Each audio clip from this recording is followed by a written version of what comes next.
Hi folks, this is Jake. Hope you're okay today. I just want to read to you Tertullian's comments in some of his writing. He says, what does Athens have in common with Jerusalem? What concord there is between academy and the church? What between heretics and Christians? Our instruction comes from the porch of Solomon, who had himself taught that the Lord should be sought in simplicity of heart. Away with all attempts to produce a model Christianity of Stoic, Platonic, and dialectic composition. He writes on, the object of our worship is the one God. He who by his command's word, his arising wisdom, his arranging wisdom, his mighty power brought forth from nothing this entire mass of our world with all its array of elements, bodies, spirits, for the glory of his majesty, whence also the Greeks have bestowed on it the same cosmos. The eye cannot see him, though he is spiritually visible. He is incomprehensible, though in grace he is manifested. He is beyond our utmost thoughts, though our human faculties conceive of him. He is therefore equally real and great. This it is which gives some notion of God, while yet beyond all our conceptions. Our very incapacity of fully grasping him affords us the idea of what it really is. He is presented to our minds in his transcendent greatness, as at once known and unknown, and this is the crowning guilt of men, that they will not recognize one of whom they cannot possibly be ignorant. Would you have the proof from the works of his hands, so numerous, so great, which both contain you and sustain you, which minister at once to your enjoyment and strike you with awe, or would you rather have it from the testimony of the soul itself, though under the oppressive bondage of the body, though led astray by depraving customs, though enervated by lust and passions, though in slavery of false gods, yet whenever the soul comes to itself, as out of sufi, or sleep, or sickness, and attains something of its natural soundness, it speaks of God, a noble testimony of the soul, by nature Christian. So,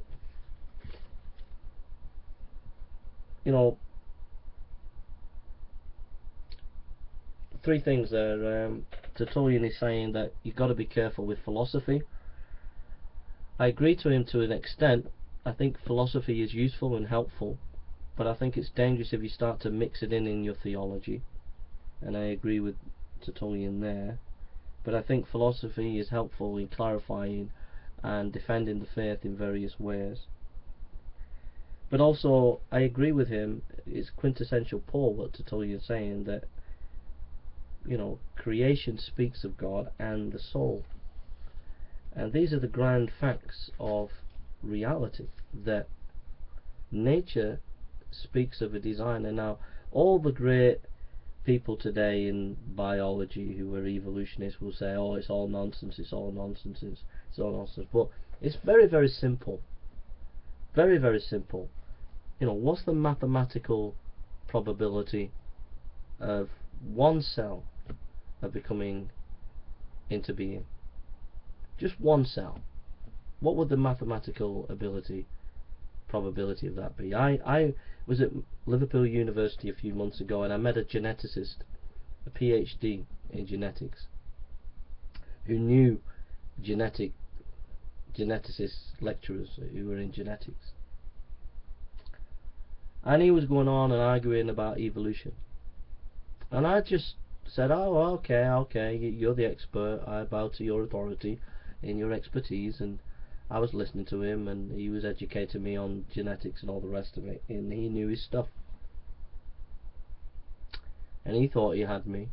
And I said, okay, I'll grant you all that you've said, but you've still not proved evolution's true. And he was startled. I said, be intellectually honest and tell me, what is the mathematical probability of just one cell coming to be in existence? And he went into it, and he went into every bit of particle of what a cell was made of, and the complexity and all the rest of it. He went into it, and as he was going into it, and as he was analysing it and saying all the components that go into making a cell and the probability of that, he came to the end, and he said, and his eyes like just stopped, as if as if he had the answer, and he realized the answer. And the answer is virtually nil. There is a mathematical probability is almost zero. Maybe 1, maybe 2, whatever. But he said it's almost non-existent. And this is from a geneticist.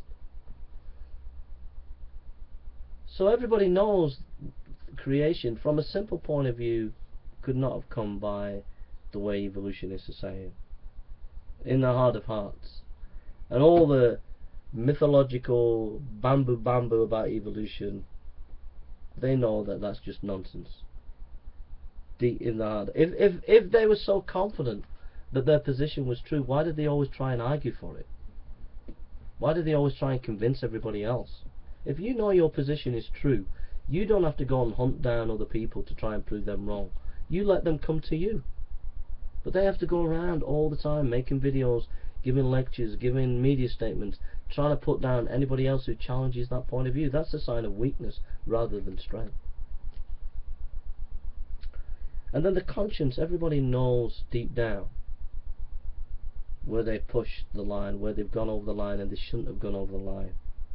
And these two grand pillars point to a God, the conscience and creation. So philosophy is useful, but you've got to be careful with it. Creation and the conscience point to a God. That's Tertullian in his Apology. Alright, thank you for listening, and God bless you.